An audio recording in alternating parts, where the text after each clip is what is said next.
valokuvaaminen kielletty tällä arealla. Iga-aasta suvel ja sykisel vallutab hullus, kui kollane katk Tallinna tänavaid ja elanikke.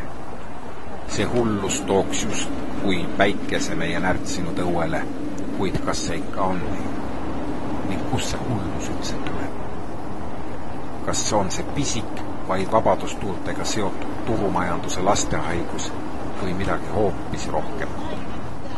Kas see kollane katk haarab meid vaid nendel segastel päevadel või peitub see hoopiski kusagil sügavamal meie salajastest teadvuse telgitagustes?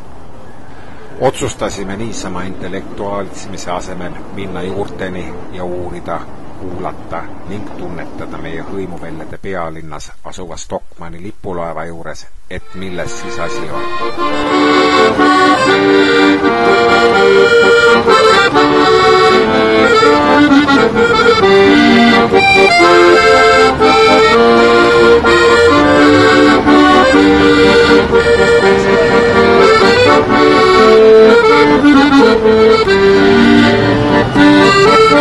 Как ты думаешь, финны сумасшедшие?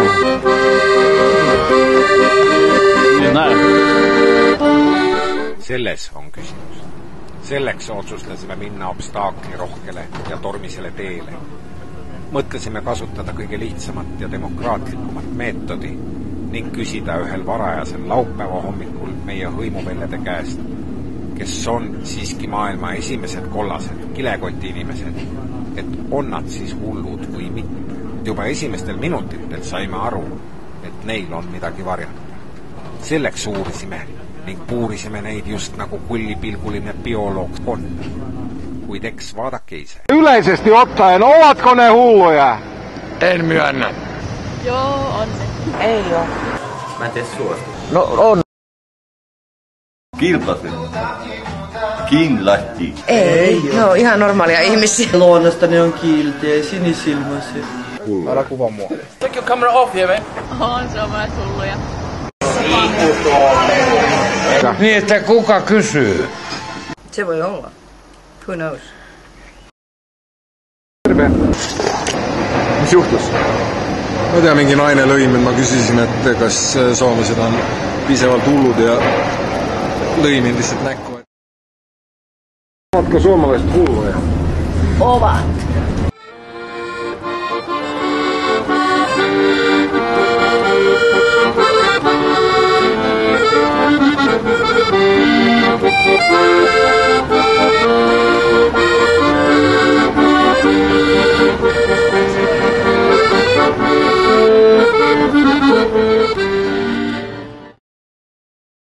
Minä esimerkiksi en mene Stockmannin hullulle päiville mistään hinnasta sinne tungokseen, en.